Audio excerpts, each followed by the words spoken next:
13 Pro Max has that Apple A16 Bionic chip inside of it with 6 gigabytes of RAM, where the iPhone 13 Pro has an Apple A15 Bionic chip inside of it with 6 gigabytes of RAM as well. So let's go and see which one's the fastest one between both. Okay, there we go. All the apps are clear in the background. Let us get into it. Let's do their app stores. 3, 2, 1. And the 13 Pro, of course, is the faster one. That's usually how these things go. Scrolling through, I don't see a big difference at all. But if I go and match them up, I guess they're on 2 different panels. I don't even know how this works. They're both kind of the same thing. Yeah, 120 hertz, so they both of them feel very, very nice. We can load up the camera. 3, 2, 1. And you can see my thumbnail from earlier. Let's go and open up. Let's take a photo. It did. Actually, both of them were actually almost identical, but you'll be able to see over the camera which one is the faster one. As always, we have some of these third-party applications we can go and open up. So let's get into it. Let me go and try Temple Run 2, 3, 2, 1.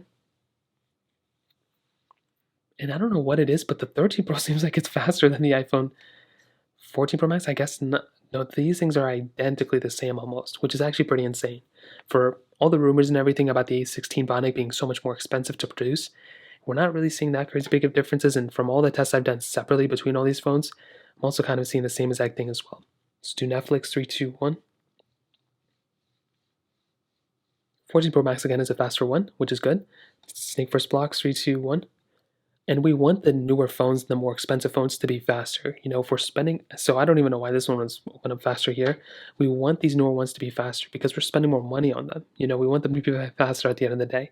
Let's try Stack, 3, 2, 1.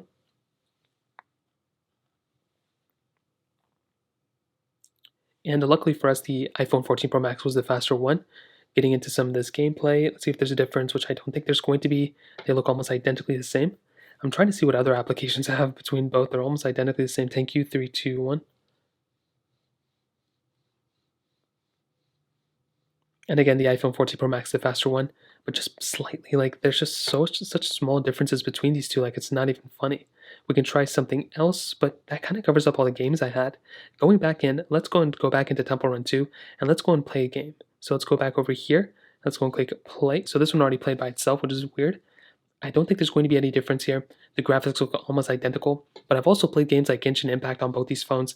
This was my main phone that I used on a daily basis and I had a great time with it, and I don't really see crazy big differences between them, but I would say if I had a 13 Pro, I would not go up to the 14 Pro Max because of the performance. There'd be other reasons I would go and upgrade, but the performance is probably not one of those things if I'm being completely honest.